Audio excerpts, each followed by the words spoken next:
Spilled your juice? Bounty picks up spills quicker and is 2 times more absorbent than the leading ordinary brand. Bounty, the quicker picker-up.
Hello and welcome to episode 3 of Second Main Phase.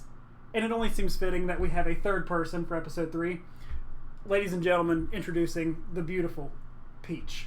Yay! Thank you. Yeah. Thank you for the applause. All right, Peach Need more is applause. Peach is joining us. He works at the shop J Tiger that we go to every weekend. Peach, why don't you tell us a little bit about yourself and why we forced you to come here today? I've been playing Magic off and on since probably 2010 or so. I didn't actually really get into it until about 2014. And ever since then, I've loved it. Well, tell us then, what's your favorite card?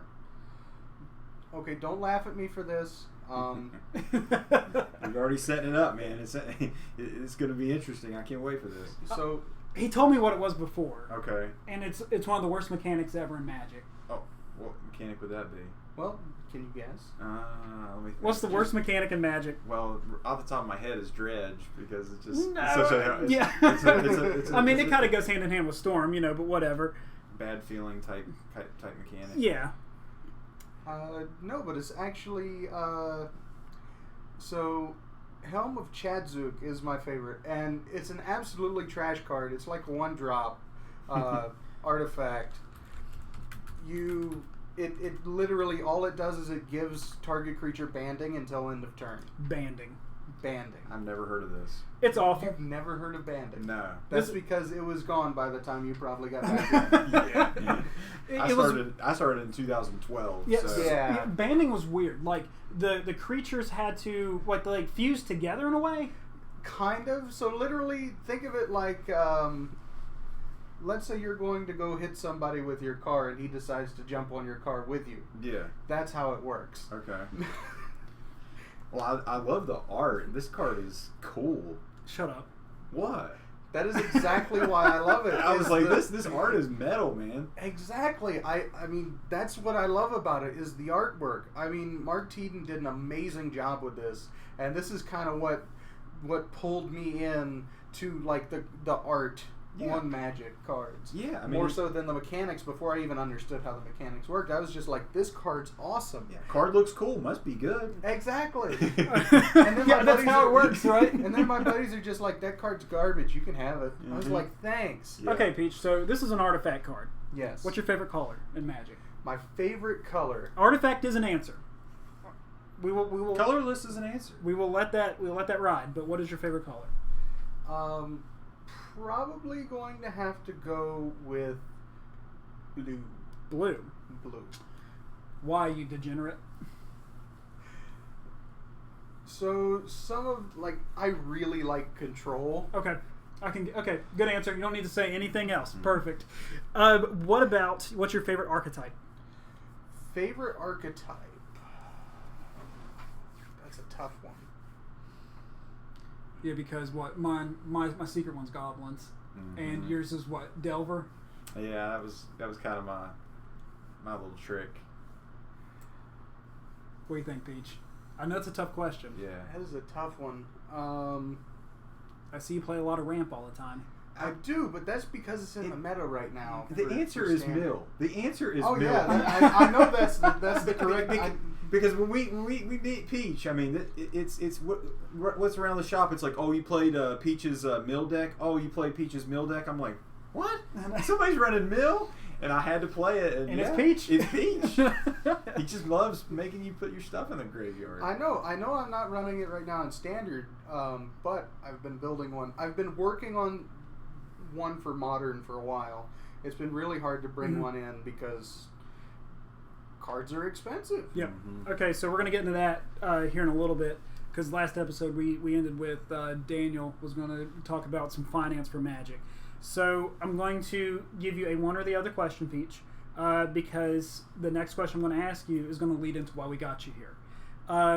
Do you prefer standard, modern, or legacy? See, so the idea of legacy is crazy for me because there's turn 0 wins. Yeah. I prefer a much slower game. I like Commander. Okay, so that's what I was getting ready to ask. Peach, what is your favorite format in Magic the Gathering? Probably Commander. Okay. Specifically multiplayer Commander. All right, well, me and Daniel are huge fans of Two-Headed Giant, so we're going to get into the Commander talk here in a second. That's why we got Peach here. He's our resident Commander expert. So for the next thing, though, guys, how's your week in Magic been? What have we been seeing? What have we done? Daniel, how about you? Slower week for me. Yeah, you had that move. Yeah, I had a major life event happen. Moved to a new house, so very exciting. Thank you. Just played a little bit of Arena, and just trying to keep up with. Been reading about this new deck in Modern that we'll talk about later, but just playing a little bit on Arena. How about you? Okay, so I've just been mainly doing Arena, real busy with work and everything. Yeah.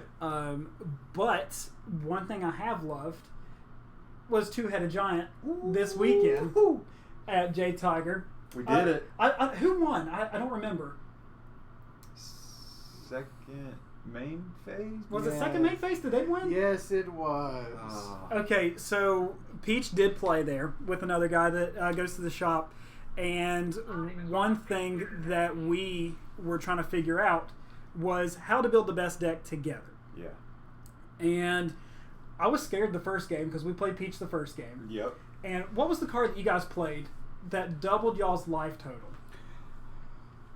That was...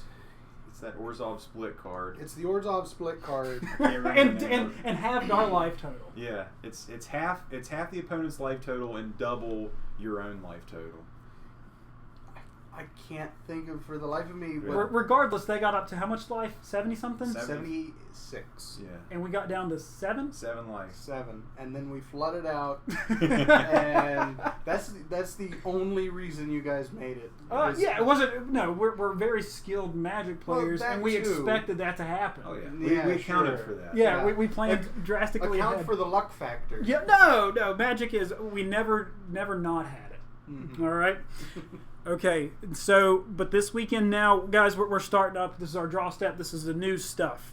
So, we talked about it last time, and we didn't have a lot to go off of for the M2020 stuff. We just had 3 Chandras. We had 3 Charmanders to go off of. But now, as you guys can tell, how many cards do we have revealed? Hundreds, easy. Yeah. Like, look Probably at this. half the set. It's nuts. So one thing I do want to kind of talk about with the reveal, how do we think the format's going to be? How do we think it's going to shape up? We're not going to talk about the cards that we like just yet. We're going to talk about the lands. The Scry lands are here. What do we think? How's it going to affect the format? 2 thumbs down. 2 thumbs way down. Peach, what do you think? So, I prefer a slower game, like I said before. Mm-hmm. And so, this isn't that... It isn't as bad, but I can see why a lot of people are, because we're losing our buddy lands. Okay, so for anyone that doesn't know, the lands that have been revealed so far, it's been 5 of them. And they're Temple of fill in the blank. And they're multicolor naturally, but they all enter the battlefield tapped, and when they enter the battlefield, you scry 1. That's it. Yeah. That's the card, and it taps for one or the other. I mean, it's a guild gate with a scry attached to it, and they're putting it as a rare. Yeah. I mean, you're taking something that was in pretty much wasn't a guild gate in every single pack in it was. Guilds and Raffles? Yeah, a guild gate was in every pack. Yeah. And then they're slapping this on a rare. Like, you buy a pack, you buy a box. Now the lands, that's a trash rare. I mean, you just lost money on that pack. Peach, what do you think? I agree with that, because it's one of those things, they could have done a lot better with these. Yeah. This is just... Now, if it didn't come in tapped, I mean, that would be huge. Yeah, no, that would be nuts. That would be broken. Yes. So, the issue that I'm having with this is, I'm looking at those lands objectively, and I don't think that they're that bad right now. However, once the rotation hits...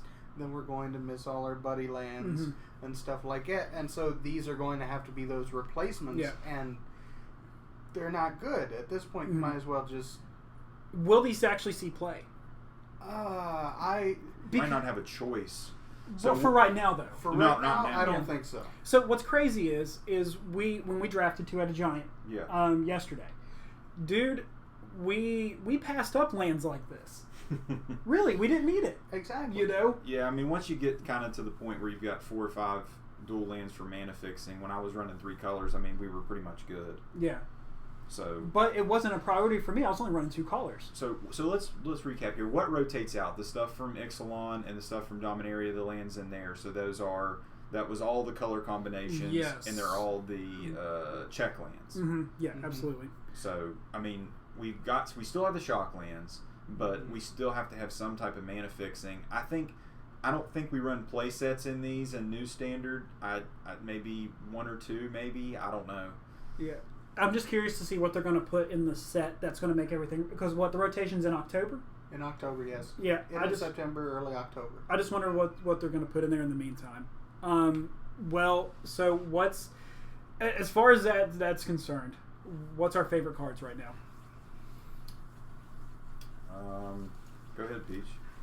I really like the new On Math. So what's this one do? Excuse me. So it is a It's a 4-mana legendary creature elemental. So it's a green, blue, red. And this is a card that is not a reprint, but it's like almost a reskin, because this is a card we're going to talk about later on. So it kind of that same vein, only now it's in blue as well. right. So Omnath has been printed twice prior. Yeah. The original one was mono green. Mm-hmm. Then they added red in because he was angry. That's how it works, right? You add red because you're mad. And now they've added blue because things are starting to calm down, but not quite. He just looks so mean. Like, I know. And he's reaching out to try to, maybe he's looking for a hug. Like in this picture right here, he and if you look at some of his other pictures, he might just be lonely. It is possible. Yeah. But is he good? That's the question. That's the is he million-dollar good? question. Is he good? I mean, Peach, you like him? I do. I really like him, and I think he'll see play with Nissa and all the elemental stuff. I mean, because Chandra is benefited by she's- elementals yeah, as well, right? exactly that Nissa, I can definitely see this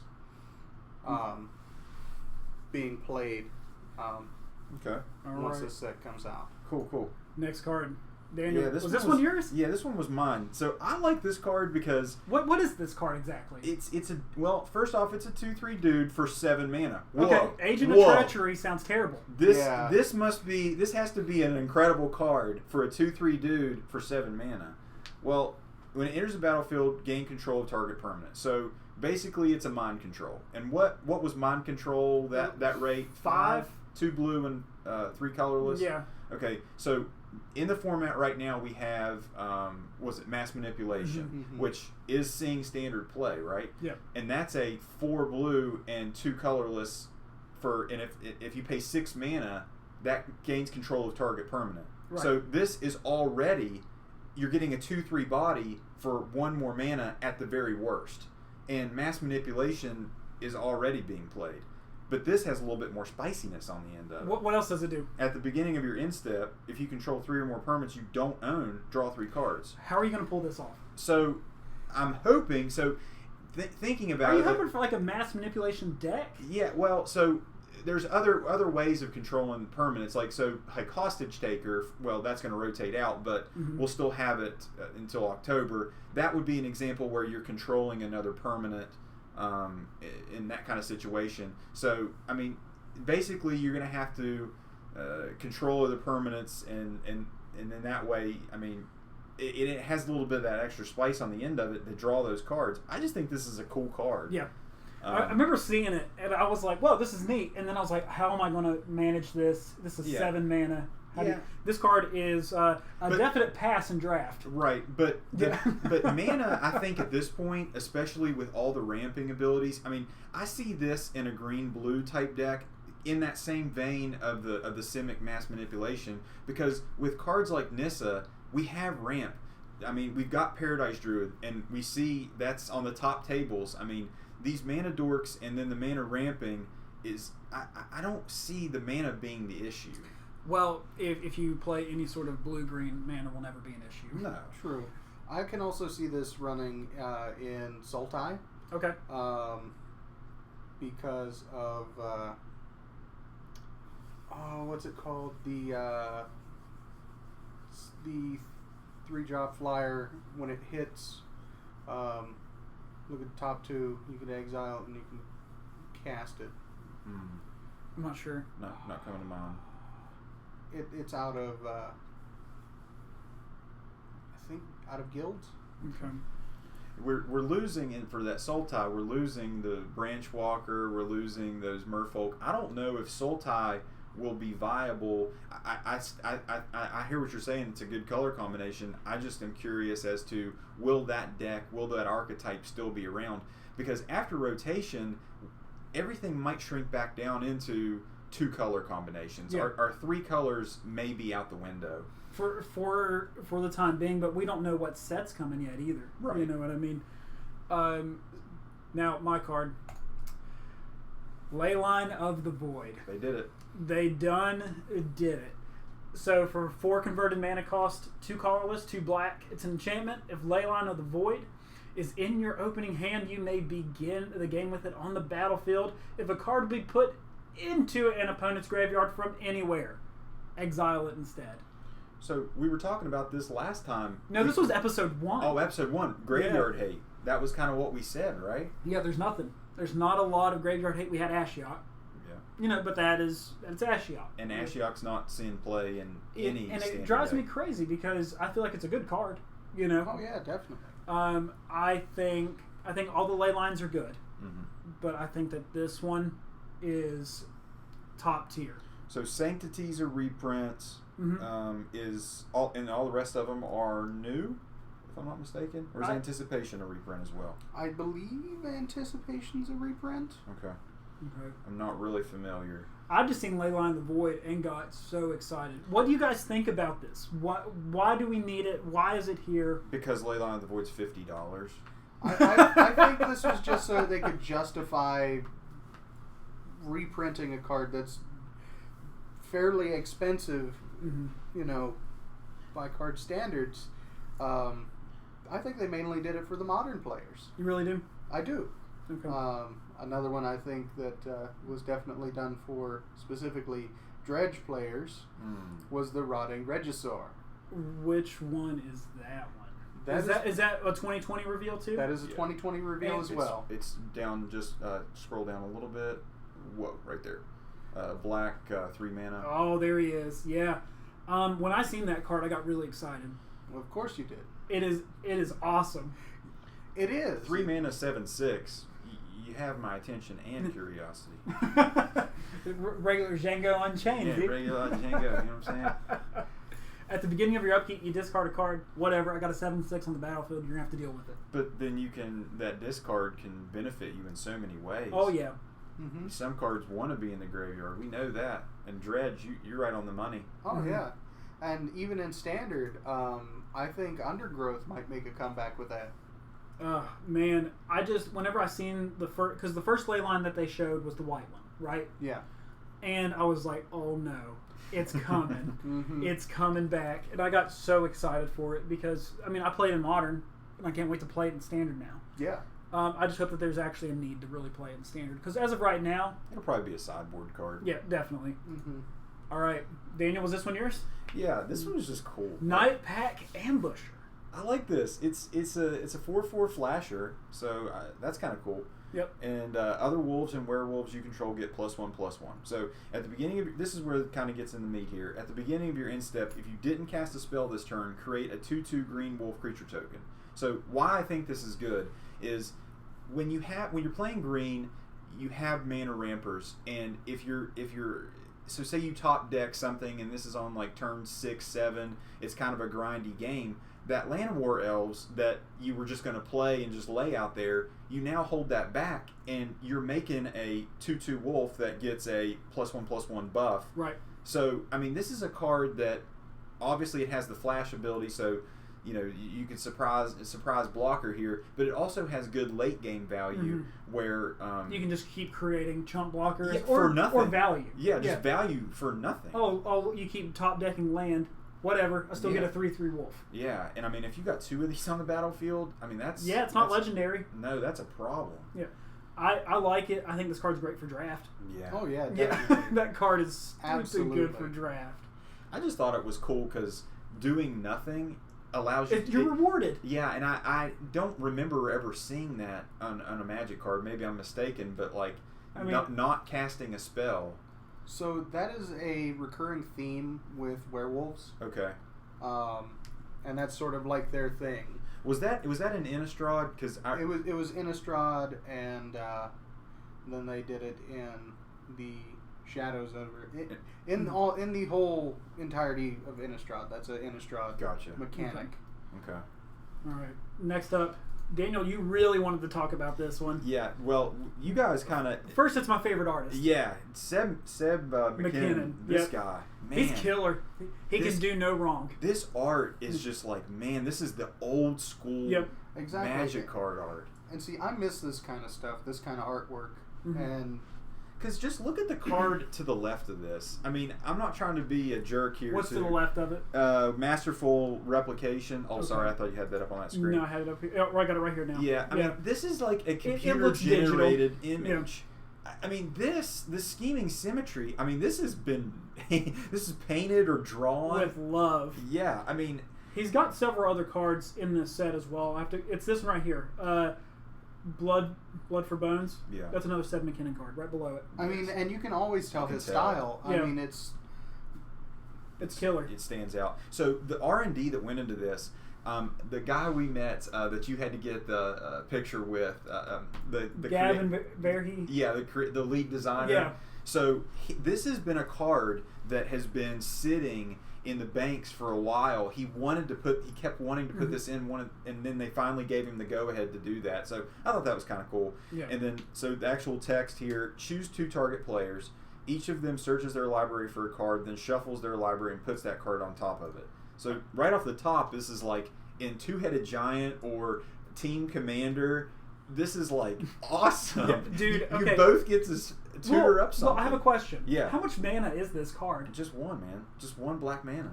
So the hilarious part about this too, Peach, are you familiar with a deck type called Mill? yes, yes, Okay. I am. So if someone doesn't know that you're running Mill, turn 1, turn 2, you go ahead and make them go ahead and put something on top of their deck, and then you can make them drop something that turn too. Yeah. So they's like, oh cool, I'll need this later. They go ahead and put it up, and then you'd make them drop it immediately. Oh yeah. Yeah, that's a really good idea. And I just think this card has so much functionality. 1 mana black spells. I mean, that's the bread and butter right That's there. my jam. That's my jam. Man. They're usually always good, baby. And most of the time they're great. Yeah. But it's killer. Yeah, it's killer. All right. Was this one a Peach card? I think this was like Both of ours. a group consensus. Yeah. here. Okay. All right. What we got, guys? We got Shifting Ceratops.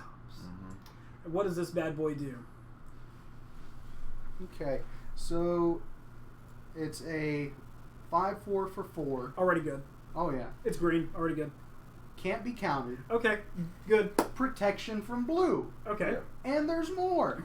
For a single green at instant speed, Shifting Ceratops gains your choice of reach, trample, or haste until end of turn. So, but now I have a question for you guys. It's 1 green to do that. I have a bunch of mana dorks out. Can I go ahead and just kind of beef this thing up? There's no reason not to. All right. So This seems to me like an answer to Fairy time. there's time a Raffle. lot of answers to Teferi. Yeah. And what's the one card, Frey or something? Or you know what I'm talking about. It's deal 5 damage to target blue permanent or something like that. This one. Yeah, Yeah, there's- Fry. That's what it is. Yeah, Fry. Can't be countered. Fry deals 5 damage to target creature or planeswalker that's white or blue. So there's some general hate going around. What I've been reading is these protection. So this is something that This is they're bringing it back. yeah, they're bringing Yeah. it back because I believe Dominaria had protection. But it was really subtle. It was the it was Knights. protection from white and black. Yes. Yeah. But now this is Oh man, it's over. These are sideboards. yeah. Well, what's Vinemare had protection from black. All the mares had, each one had a corresponding protection. Yeah, so I mean, we've had little splashes here, but this seems like this is like a major part of the set, if I'm not mistaken. Yeah. So I don't know how I feel about that because it just like it just shuts down. I mean, it's just such a shutdown card for some decks because like Yeah. Vinemare was like a problem. Like I mean, I feel like that card was really good. I mean, you're right. Yeah, I was You know? surprised it didn't see more play. That is true. But this card, it's so really you draw it turn 5, you beef it up and give it haste. You can dump 2 more mana into it, give it reach, trample, whatever you need. Like Yeah. the card's good. Card's good. Card's good. Cool art too. Oh yeah. Now this is what I wanted to talk about. The good old cleansing. So let me ask you this. So is this good enough for Modern? No, Okay. because it's 6 mana, So was Wrath of God 4 mana, was that destroy all permanents? all creatures. Oh, okay. And they go into and they're exiled? No, that just destroys them. Oh, okay. Yeah, they just can't be regenerated. That was the idea. What was regenerated? What was regenerate? Like, different creatures had an ability where you could pay 1 and then return it back to the battlefield. Oh, so that was a mechanic. Yeah. Okay. So they had something where destroy everything, it cannot be regenerated. Okay. But yeah, destroy all non-land permanents for 6 mana. We need this. So that's a replacement for Kai's Wrath, in a way. Well, no, I'm talking about the Star of Extinction, the 7 mana red. Oh, 20 Yeah, damage. 20 damage to everything. This was needed because, I mean, the first thing we seen was how many Chandras? We saw 3 Chandras out the gate. Yeah. And it's like, oh God, what's going to happen next? You know? So this was something I feel like that was needed. What was the board wipe in M19? The white 5 mana Cleansing Nova. Cleansing Nova. Was that destroy all creatures or destroy all enchantments? It was an either or. Yeah. Yeah, destroy all creatures or destroy all enchantments and artifacts. Yeah, right? this is significantly better. Yeah, this is For your one more mana. planeswalkers are gone. Everything's gone. Yeah. Yeah, just from where Supreme Verdict still exists in Modern, you'll never see anything like this hit because Supreme Verdict you can't be countered. So, True. do you think the R&D adapts after just like okay? So they see what's happening in Standard, and then do you think they make like not split decisions, but like knee-jerk reactions? knee jerks? Like we have to do something. I think they have a lot of stuff that's on the back burner that they want to reprint, and they just don't have a good time for it, and they see the meta evolving, and they're like, whatever, we'll just throw another card in here. Okay. You know what I mean? And then we're good. What do you think? I think so, and there's times where that has worked out well, and then there's times where it's just been like, okay, now we have this new problem. Yeah. That's come about, and it's like, But they always seem to handle it, don't they? well, Nothing's really been banned in Standard in a while. what? True. That raptor. Yeah, but that's one of the ban. That's the Raging Ferocidon. The whole thing about that was players can't gain life. Yeah. And then they made Tybalt. And then they made Tybalt. And so it's like. So what was the point? Yeah. Exactly. Yeah. So I think they I don't know why they did that, but. Well, yeah. I mean, like I said, I've said this multiple times, man. I've got faith in them because, I mean, like I said, how many cards have been banned since the life of Magic? I mean, it's a handful of cards. Yeah, like it's one of those things where it really boils down to, I just want my play style to be back again, because as for control, not really there anymore. So if this could help push it up. Not according to Mythic Championship 3. Not the way that I like it, but we're going to get into that during our combat phase. So are we laying the gavel down? We're satisfied with our picks so far for M20? So far. So yeah. It's going to be hilarious. Like, we might totally have missed something. Like, oh, yeah. No, we'll definitely circle back before the release. I know. It's just, it's one of those things. It's so funny, like, making calls now before seeing the whole set because, without seeing the whole set and what the integrity, what does it look like in the limited format? What do we think they're going for? Right. It's hard to make these kind of calls, but I don't think we're too far off with a lot of our picks. Right. I mean, I think so too. We haven't seen a good, really solid counter spell yet. So the gold cards, if you scroll down, the gold cards, so the core set 19, they were the dragons, right? Yeah. And we saw Nicol Bolas was really the only one of those that saw solid, play. Yeah. Now, I know we talked about in Commander the Verhides or the Defender dragon. Arcades, sorry.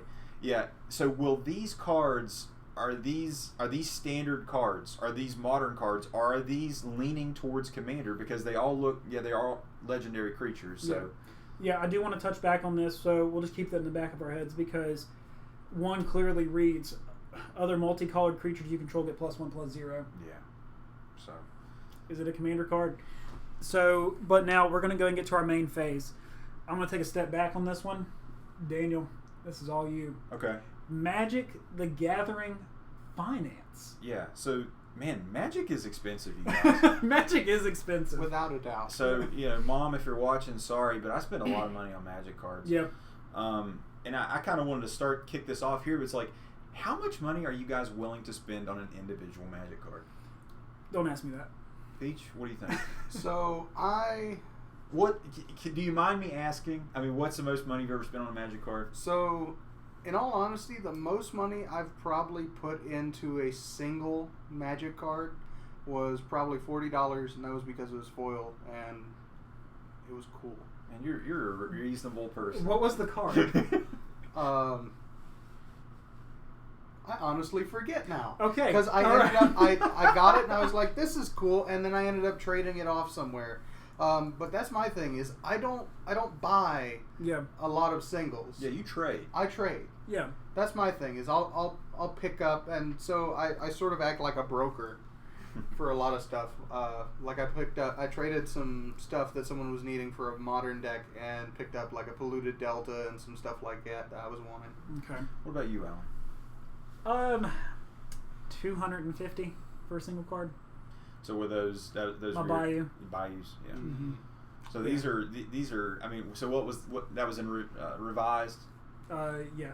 Okay. So I bought the cheapest ones. Yeah, they were $250. So I think the alpha and beta, these cards like are 30,000 or something stupid. Yeah. I mean, I don't think they're several $1,000s. Yeah. For me, it was $100 for the Scalding Tarns.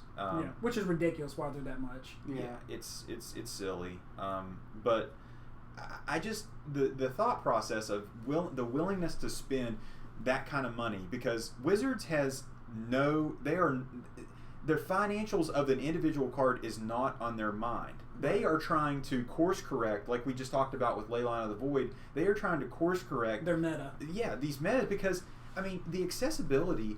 Because we had several new players at the shop last night, and they're getting into it, but for them to actually have a competitive standard modern deck, they're going to have to drop some coin to even get there in a quick manner. Now, in the long run, you can accumulate those cards, but in the short term, if you're if you need the here and now, you're not going to get it. No, yeah, you're going to have to pony up, and a competitive modern deck, you're less than $500 is just that's a budget deck. That's a budget deck. Yeah, which you can win, but it's a budget deck. Yeah, a couple examples of that would be like 8 Whack. Yeah, is a good example of a budget because it's real fringe. Mm-hmm. Merfolk, another one. Merfolk is definitely another one. Well, Merfolk's getting iffy now because we're going to touch on that because of Force Negation. Oh yeah. So, I traded one of those off the other day. To who? Peach, not to me. I need it. I didn't know you needed one. I need one. He brought it up and check my binder. Whatever, Peach. But check the shop binder. So yeah, cards rise and fall. That is something. I mean, it truly is a stock market esque. That we're putting the value on. Absolutely. Wizards doesn't come right out and say this card is worth this. Nope. We make the value. Absolutely. And that's the thing is they know. So there are a handful of times where they've come out with like the Mythic editions and stuff. They know we're going to pay more for those. Right. It's a supply and demand. There's a limited number of those because didn't they run out of the last printing of that where they were having to compensate people with an uncut foil sheet? Foil sheet. I mean, they know what they're doing, but it is not. I don't believe it's a nefarious intention to skyrocket these cards to outrageous proportions. It's our own fault that we're spending. Yeah. Because if you're willing to spend $250, $100, shoot, $50 for a piece of cardboard, it's crazy. It's ridiculous. Yeah, that's the whole thing. Is and the card's only how big? It's a piece of cardboard. Yeah. I mean, it's itty bitty. It's itty bitty. And that kind of segues into MTG Online, and we had kind of talked about this. Don't even okay, so I love playing Modern, I love Legacy, I love older formats. Yeah. Where can I play that outside of the shop? Well, choices are very limited. Very. Really only choice is Magic Online. Right. True. And for me to even get a competitive deck on Magic Online, I'm still looking at $400 or $500. Which is ridiculous for something that's digital. It's bad enough when Yeah. you're buying physical cardboard, Right. but when you have cardboard that's not even real. Yeah, see, okay, for example, if I go to MTGO Traders, Right. I can buy 4 copies of Davriel, the new War of the Spark Planeswalker, for 10 cents. I'm okay with that. Yeah. You know, it's like, okay, fine. But once you get up to Ensnaring Bridges, those are still $30. Once you get up to Liliana, those are $40 a piece. Oh, Still a piece. And it's, I mean, I'm not trying to be critical, but it's a trash. It's a trash client. I mean, in comparison to Arena, it's not even in the same ballpark. Right. And you know, they don't want to abandon it. They don't want to, you know, give up on it because so many people have that money invested. But man, eventually, Something's got to give. Something's got to give because that format is, or that client is not going to be able to be sustainable. I know, and it makes me sad because I want to get into Magic Online so bad because I love the leagues that they have. I love the standing postings that they do, and it's so cool because I can do it on my own time. That's awesome. And another factor is a lot of people don't have gaming PCs or a PC that can run Arena because I mean it's not an. I mean, you have to have a little bit of hardware to even run that. Yeah. MTG Online is... It looks like XP. Yeah, it's... You know. Anything can run that. So, Peach, have you ever messed around with Magic Online or anything? Small amount. I actually don't do a lot. I actually don't really touch Arena all that much. Okay. I just don't... Well, I mean, you're at the shop all the time anyway. I just don't have the time, and so, Yeah. you know, if I'm going to mess with the cards, I'm going to mess with the real ones. Yeah. See, but, okay, so Arena is still iffy, you know, with me when it comes to price point. But it's more, I would rather spend my money on Arena because I get more value back than what I do on Magic Online. True. If I spend $50 on Arena, I can probably make, you know, the top tier, 2 or 3 top tier decks easy. But Magic Online, I can't yet, you know? I mean, I have probably spent less than $100 on Arena, and I have everything I need. And I'm perfectly happy with, you know, I can build pretty much anything I need. Yeah. And that's just from grinding limited. And they've got it figured out. But let's jump back here to the finance. So what I kind of wanted to just kind of touch on was risers and fallers in the recent past here. Okay. Big cards that have taken a huge rise is, from Modern Horizons specifically, is Hogak. Dude. Hopefully I'm pronouncing that correctly. Okay, so how do you spell Hogak here? I'm gonna get it pulled up. Hogaak. Hogak. It's even got like kind of a jerky name. So the issue with Hogak was the card was only valued at like $2 when they first announced it, right? Right. Mm-hmm. And then it seen play, and people realized how good it was. Yep. The bridge from below. And Hogak skyrocketed. People bought him out before the price hit, and then he went up to like $50 or $60 on MTG, TCG player. When I was opening my packs, I saw him and I read the card and I was like, okay, this is kind of a cool thing. Maybe Commander? Yeah. Oh no, this is top tier modern, man. So what did he start off with price wise? I believe it was like $2, $2, $3, and then it rose to like where's he at over now? 20. I think it's back down to 10-ish. Okay. It's around $10. But it's supply and demand at that point too. Yeah, I mean that's a rare. I mean it's, you know, they're out there.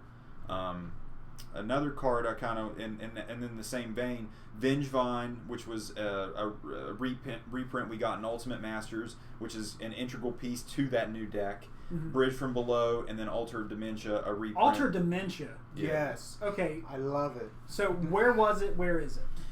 It didn't have that much of a rise, but it was a significant enough rise that it kind of piqued my interest. It's back down to 415 now, but the spike was weird. The spike was huge. It doubled in price. That's so crazy to me. So another one, just an honorable mention for me. Yeah. Little Teferi. So what he was at 20. When he first came out, he was what, like $8? Yeah, $8. And that was it. And I was like, this guy's really good. And I ended up getting, I got one from you, Peach, actually. And then next thing you know, you turn around 2 days later, boom, $20. Yeah. Yeah. And that's crazy. Yeah, we were at the con and I needed one extra, and I gave him a crisp $20 bill for a Teferi, man. Just to go 1 and 3. Just to go to 1 and 3.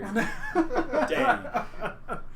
What else about finance, man? Is there anything else that you want to touch on? No, not really. There was a couple other cards, just kind of weird cards. Teferi's Puzzle Box. Have you guys heard of this card? No.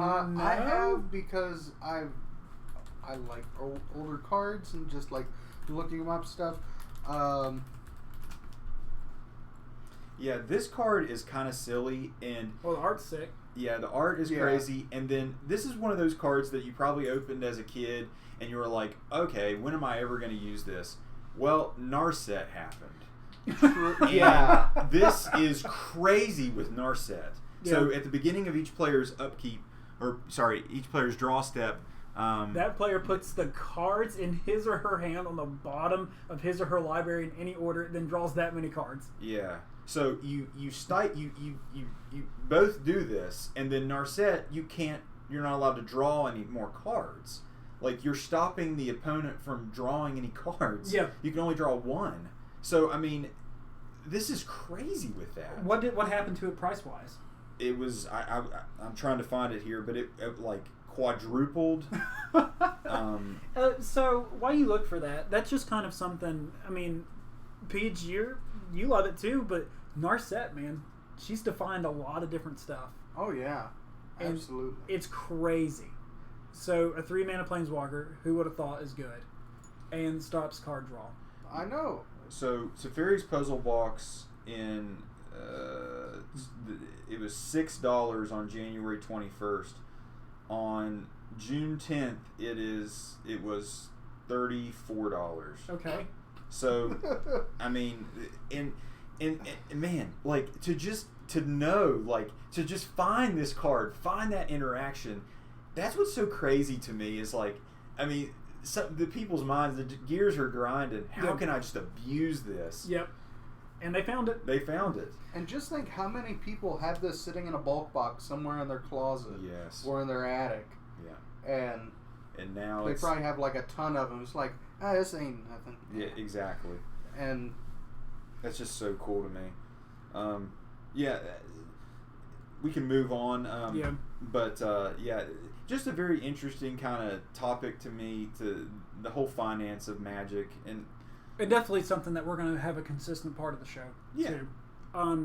But so we're done with that. We're at our combat phase now. Here we go. I just want to lightly touch on this because we got a big Peach portion at the end of this. Yep. We had the Mythic Championship that ended today. yes, What won? Nexus of Fate. Yep, Nexus of Fate. Is it a problem? Is it beatable? Peach, you say that you are a man that has this card but refuses to play it. Tell me more. so I have the pieces to build this deck. I choose not to because there's not a whole lot of like real interaction, and it's not very fun. Right. When you run this deck, it could seem fun for you. As far as a competitive standpoint, it's great. I mean, It's not fun. You're absolutely right. and that's my whole thing. Is I'd rather play a deck that I enjoy, that I know my friend that I'm playing Yeah. is going to enjoy, versus hey, check out this new thing. Oh, we're not friends anymore. Okay. Yeah, and that's the thing. Like, you can get beaten down by a deck in Modern that pulls its combo off, but nothing feels like Nexus of Fate being looped over and over again, and you just set your hand down. Yeah, it's like, okay, you're playing Nexus. I'm gonna go grab some lunch. Yeah, Let I'll me be know the- when you win. Yeah, no. Yeah, it was so bad they had to get rid of it in Best of One on Arena. That's right? why I play Best of One so Exactly. much, because I hate playing against it. Like, I know it's a get good thing. Yeah, but, I mean, I haven't seen it though. On the Arena I've been playing. I mean, that's traditional. because they're all Mythic ranked right now. They're probably playing it. Gotcha. Yep. Well, this is something we talked about with the SVG. It's like they see holes in the meta, and then they exploit these, and then all of a sudden, Simic Nexus comes back. They see an exploit. They bring out another deck. It's like they're one step ahead. I Yeah. mean, they're seeing this that average Joes just don't see. Yeah. But second place, Esper Hero. He fought hard. Oh yeah, He absolutely. had to beat the guy twice. That's Yeah, brutal. that was. Yeah, he beat him 2-0 the first game, and he was 1-0 the second game, and almost had him 2-0 again. But he had Wilderness Reclamation, did the Search for Azcanta flip, searched twice, still didn't find Nexus of Fate, searched one last time, popped an op, didn't see what he needed, threw that card back, drew a card off of the opt, and there was Nexus of Fate, and the game was over. And he was down to, 2 life? Yeah, down to 2. And because Brad had major creatures on the board Yeah. with All the tokens. the hero. Yeah. And he couldn't stop it. No. Nexus of Fate hit, and he pulled Tameo right off of it, right? And Yeah. And I think he had another Nexus, and then Yeah. we got a concession, like it was an automatic concede. yeah, I mean, what do you do after that? It's just over. And Tameo, she's crazy good with that. So I hate Nexus. I'll just always stand by that. But just moving on then from this, it is the time, Peach. For those of you that don't know, Peach loves Commander. Yes. Why do you love Commander? What is it? Tell me all about it. Okay, so the reason I love Commander is it gives you access, similar to Legacy, to every card that has ever been printed, with a handful of exceptions. There's ban list, obviously. See, that's what I was confused about when we first started talking. I didn't know if there was standard Commander, modern Commander, stuff like that. Yeah, no, but there is, there's multiplayer Commander, which is the traditional. Yes. Then you have 1v1 Commander, and then you have something called Dual Commander or French Commander, which has a separate ban list, but is very similar to 1v1. Right. Of those 3, my favorite is multiplayer. Because at that point, it's not only a game of strategy at that point, it's a game of diplomacy. Because at that point, it goes from, okay, I know I have these cards, and here's what I can do with them. It's now, I have these cards, how can I get my friend to beat up my other friend while I prep? So you guys try to just jump a guy. Exactly, because there's always going to be someone at the table that's going to have a commander out that's going to see a lot of hate. A prime example is Dragon. The Dragon. Let me go get that pulled up, actually. So this was one card that you did want to talk about. Yes. So this came out of the Precon Dragon Commander deck. Okay, and I do notice that 2017. Yeah, this card is 46 mana to play it. Well, it's only 9. Okay. It's 9 mana. 9 mana, 5 colors. Sunburst. Yes. The big thing about it is it has a thing called Imminence. Okay, what is Imminence? Imminence is normally something that they came up with specifically for pre-constructed commanders. Okay. So that when they're sitting in the command zone, they have an ability instead of just sitting there doing nothing. Okay. Do you get to start the game with these guys? So you start the game with these guys in your command zone. Okay. They do not go in the deck. Okay. They stay in the command zone until you cast them. And if for any reason they would take and be exiled or sent to your graveyard or what have you, or removed from the board, you could choose to have them sent back to the command zone, and then it costs 2 more colorless to cast for each time they've been sent back to the command zone. This guy is a really, really tough deck to go against. So, kind of what's cool about him is he's the embodiment, I feel like, of why they originally called it EDH. Yes. So, do you know the story of... Okay, this is what I heard, and I confirmed it with Peach.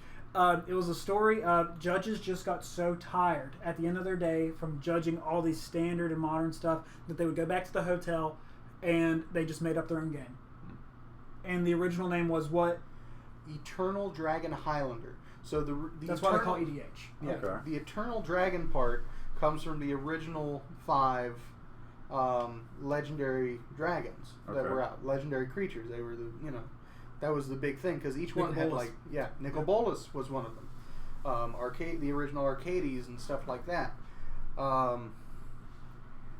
And that was where the Eternal Dragon portion came of it because there were 5 different dragons. The Highlander portion comes from the fact that it's singleton. There can be only one, dude. Exactly. That's where they got it from. Exactly. But they can't exactly call it Highlander. Copyright reasons. Right. For licensing purposes. Yeah. But it will always be EDH. Okay, so tell me then about Omnath. So, Omnath Locus of Rage is... It sees a lot of play. It doesn't see much play in other formats, like Modern. Mm-hmm. Is it because of the cost of it? I think it's because of the cost, mainly. Otherwise, it would be an amazing card. I mean, the landfall triggers on this is ridiculous. Okay, so Daniel, what's a card that you love that has landfall? Bloodghast. Landfall's broken. Yeah, it really is. Yes, especially with this card. Okay, so his landfall ability, whenever a land enters the battlefield under your control, put a 5/5 red and green elemental creature token on the battlefield. Whenever Omnath Locus of Rage or another elemental you control dies, Omnath deals 3 damage to target creature or player. So it's literally he generates his own burn. So do you sacrifice those dudes then, or the Yes, elementals? so the purpose of it, so a lot of decks, the Omnath deck builds are not cheap. Right. Because they run Azusa. Bless you. Yeah. But Azusa's ability is she's a 3-drop. Mm-hmm. You may play 2 additional lands each turn. Oh, Azusa, that's the one that sees Modern in Titan. And Amulet Titan. Dude, Yes. imagine her with that. Oh, man. I actually plan on adding Omnath to my Amulet Titan. That is silly. Is she legendary as well? She is legendary. Okay. Yeah, you 'Cause you can't have 2 of her out, right? Right. That's unfortunate. Yeah, that'd be It stupid. is. That would be But you can take in. I've done this with Amulet Titan. Drop her, drop 2 lands. Mhm. Drop her again, drop 2 more lands. Yeah, you could do that. But then that's the thing. With this guy, then you just have a bunch of... So what's the life total in Commander? Life total is 40. Okay.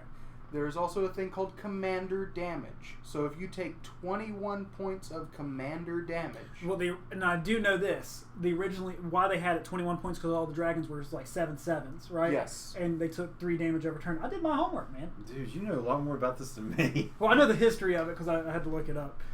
This is cool, yeah. But yes, that's why it's 21. Got it. 21. 21.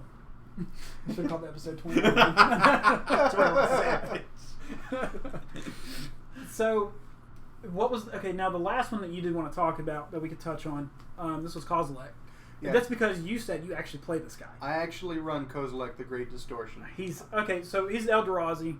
That's all you need to know. So, of course, he's cost stupid high. He's 10 mana. He's a legendary creature. He's a 12/12. What, Daniel? It's just so crazy. 10 mana. I mean, these are like comical cards. And that's the best part about Commander is an average Commander game will probably run anywhere, depending on the number of people. If you have 4 to 6 people, if you have 6 people at the table, you're playing for at least a single game 2 to 3 hours. Okay. Yeah, jeez. So, whenever you cast Kozilek, if you have fewer than 7 cards in hand, draw cards equal to the difference. And it also has Menace. And discard a card with converted mana cost X. Counter target spell with converted mana cost X. Why is this good? So the reason this is good is because so I run a lot of this revolves around artifacts and the actual Eldrazi cards. It's all colorless. So the entire identity of the deck is mono brown. Mono brown. Mono brown. Mono brown, a classic term to refer to colorless. It's also referred to as waste Okay. or diamond, because of the little waste symbol. Man, so how do you build around this guy? What do you do? So you play a wide range of anywhere from free cast artifacts all the way up to your high cost, like 10-10, 12-12 Eldrazi. But it gives you the full spectrum, so you run everything from 0 cost to 12 cost, because then in your hand you can counter literally everything that someone plays. Now in this deck, there's not this gives you counter spells, because otherwise you have literally little to no instants or sorceries, Right. or any other interactive stuff. A lot of your stuff is mana rocks, mana dorks, and just big hitters. So as far as finance, MTG Finance, how expensive is it to build a commander deck? Because it's 100 cards in there. It is 100 cards, but it's singleton, so you only have to buy one copy So of I only each. need one Teferi Hero of Dominaria? Right. Perfect. The thing about it is there's such a wide range for commander decks. It's really hard to say, because so you could be running the same commander. You could be running Kozilek, and I could be running Kozilek, and you could have like a $5,000 build, and I could have like a $200 build. Right. And they'll still play similar. That's cool. And that's the cool part about it, is There's actually, sorry to cut you off, but on Magic Online, and that's another thing about it too that's so frustrating because of how awesome it could be. There's a commander option on there. They actually have commander leagues on there. Oh, that's cool. yeah, it's just you gotta have Yeah, you gotta have your cards. collection. Yeah. That's it. But and that's the thing too. So now, what about Jade Tiger? Are we doing commander there? So we're working on it. We'd love to see more people come in. Okay. I've been advocating it. I know you have. You've been outside picketing, trying to Yes. get commander to come in.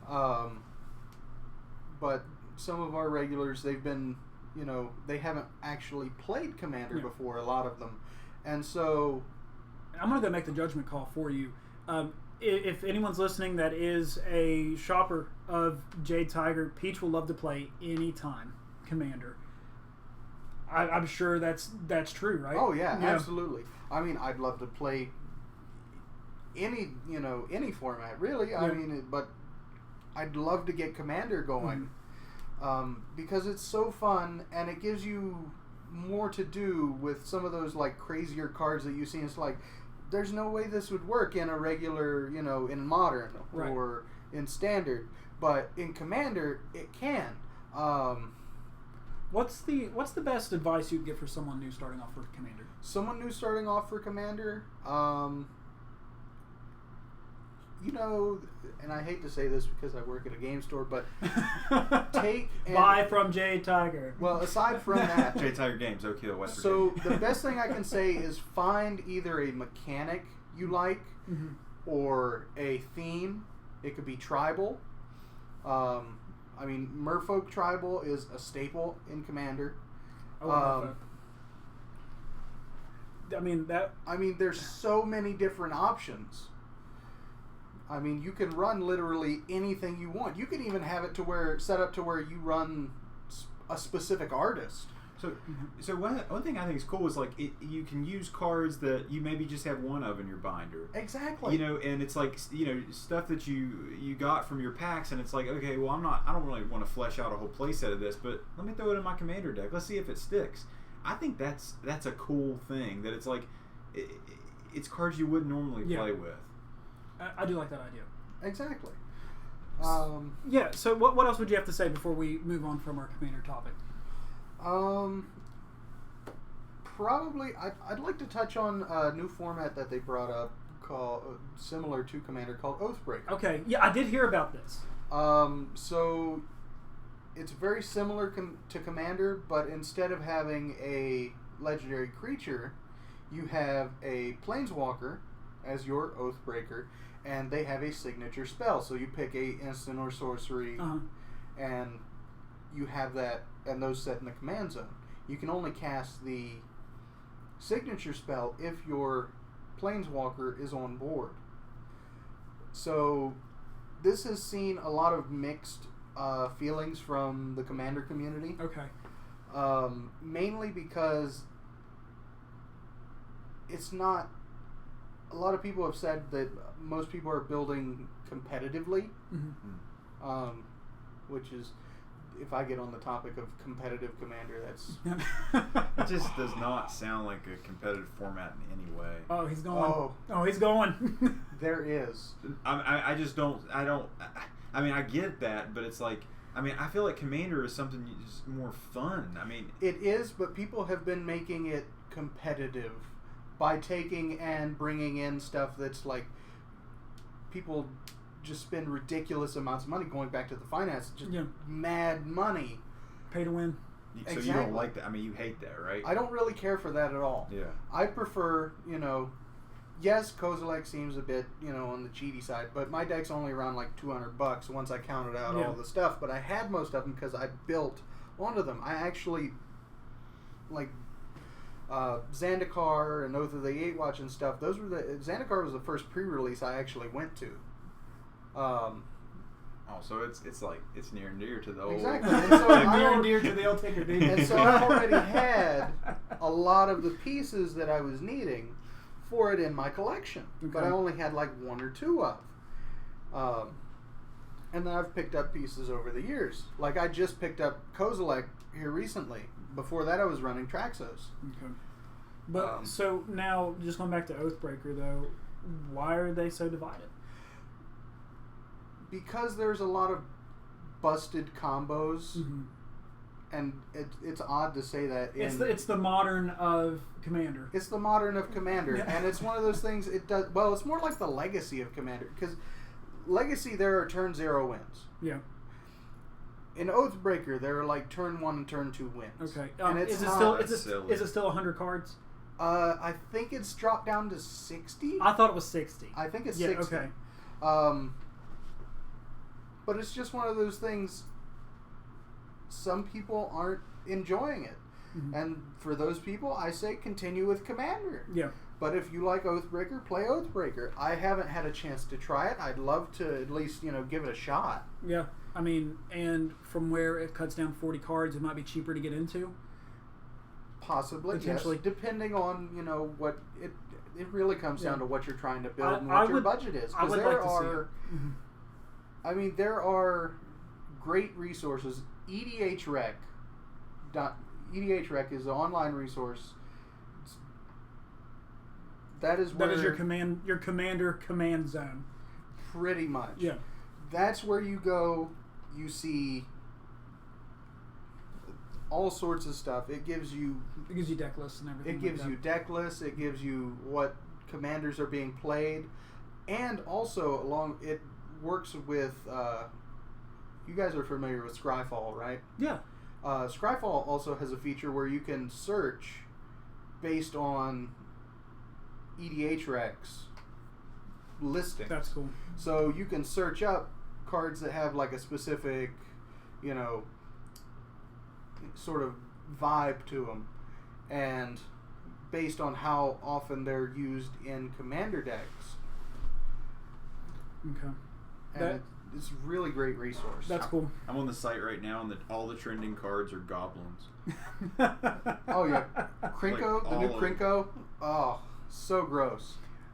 All right. Well, Peach, thank you for talking about Commander, because that is something I have a ton of Magic cards, and I probably didn't even have to spend any money. Honestly. Exactly. That's the thing. Is most likely if you're new to Commander but you've been playing for a while, you have a Commander deck somewhere. You have a Commander deck in your collection hiding somewhere. You just got to find the cards. That's awesome. So yeah, guys, stop in, and Peach will give advice on Commander too. I'm sure. Free consultations. Yeah. Oh yeah, absolutely. Your first consultation's free.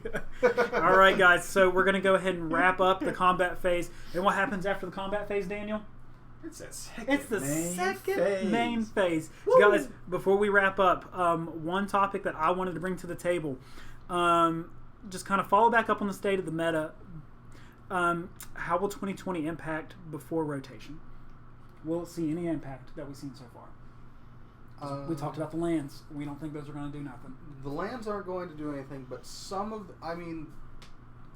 someone who played Bant Ramp, elementals are going to be huge. Okay. Judgment call. I Oh like yeah, that. I like that. absolutely. They're going to be huge. Aside from that, I think spirits and vampires have a shot. Okay. They have a really good shot, especially with the new Sorin, Mm-hmm. along with the one that was released in Spark. Daniel? What about Ferocious Pup? He looks like the cutest good boy you've ever seen. Oh, he's like an O2 or something He's an like that. 01, Yeah. and then he created 2/2 green wolf creature. It's like a sack outlet. Like the pup is like a sack outlet, but nobody wants to sack it. Because you feel like a terrible person, dude. I think that'll affect. That's going to be the biggest impact on standard rotation. This is the kind of content you're getting from me, guys. Yeah. Top tier pup content. Yeah, I wanted to Kai's Wrath, but I couldn't. I couldn't because the pup was I just know. too cute. It was too good of a boy. And it was. He even had a foil one. I couldn't bring myself to do it. But the big question is we can make all the judgment calls we want about 2020. At the no pun intended. At its core, it's a core set. True. So these cards are designed to get people into Magic. It's supposed to be your basis for learning. They have all their text written out. They have written out what Vigilance does. They have written out what Flying does. And then it's replacement for stuff that's going out, like the negates, the duresses. Yeah, because I've seen because we're losing when it rotates out, we're losing Blink, but we have Unsummon, which arguably is better. Yeah. So we'll definitely come back to this though, but I do want to talk about bringing finance into this. Has Modern Horizons impacted Modern at all? Yes. Well, with Haggick. I mean, that's a top tier deck. Okay. If you look at Goldfish, the top of the meta, it's number 4 on the meta deck list. I mean, this is insane. And if you look at this deck list, Hogak, Bridgevine, I mean, Carrion Feeder. This may be a reprint. But, it is. But I mean, that's all love. That saw some love there. Hogak. So Altar of Dementia was not in Modern before this, and then now it is. And now it is. Mm-hmm. So I mean, and the card. I mean, so Bridge from Below was an Ultimate Masters. Yes. So we already had that, but I guess Hogak just really set it over the top with Altar of Dementia because that loop is just too good. Yeah, This is almost like a dredge deck, but it's not. Exactly, because it's not as susceptible. It can run on stuff even when someone exiles your graveyard. Right. Yeah. So it's not as affected by things like Bajuka Bog or Leyline the Void. Leyline. Yeah. I was looking at that question from a perspective of what we only had really, I feel like, a handful of cards from Horizons that affected this. Yeah, true, a handful. Force Negation, that was really about it. Yeah. And as far as the blue side, Daniel, I mean, are you seeing anything else? It could be too soon to call. It could be. I think that Ren and 6 could find itself in a red-green Ponza. Okay. That card's like $50 now. It's the highest. It's the most expensive card in the set. Yeah, I know, and I love the artwork for it. Yeah. Is it? It's a 2-mana Planeswalker. I know, and the land recursion. Has there ever been a 2-mana Planeswalker? Tybalt. Yeah, the original. That good one, I mean. Yeah, the best one. So, but has Modern Horizons affected Commander more than anything? Absolutely. There is a YouTube channel called Solarian Community College. Oh, Love that dude. Yeah, we all, Exactly. the professor. We love him. He did an entire themed build of a commander deck using Urza. I seen that one. Yeah. And I couldn't wrap my head around it, but I mean the combinations that he was talking about, stupid. oh yeah, I mean some of the stuff that's come out of here that's getting put into commander decks is ridiculous. Is it infinite Thopters? Is that what he was talking about? Yes. Okay. I mean, he went infinite, dude. You went Thopter after Thopter. So, I mean, I feel like that Modern Horizons was more or less for commander players. It ended up being. that was the joke, Commander Horizons. Yeah. But I mean, we're running a little bit over time here, but I always like to try to keep it as an hour. But Peach, I want to say thank you so much for stopping by. Yay for and doing this. Peach! Yay for Peach! Woo! No, but really love to have you back on anytime. Daniel, do you have any other questions, or are we good? I'm gonna go home and build my commander deck. So So whenever we start doing Commander at J Tiger. yeah, I mean. Okay, I'll send you some potential ideas. Okay, cool. But guys, thank you for having me on. Hey, I no love problem, being dude. on. Yeah, I'd love dude. to be on again. No, absolutely, dude. Awesome. Guys, thank you everyone for watching, and everyone have a great night, and thank you for listening. Bye. Killer. Yeah, that episode was an hour and 15 minutes. Oh wow. Time Man, flies, dude. I know it does.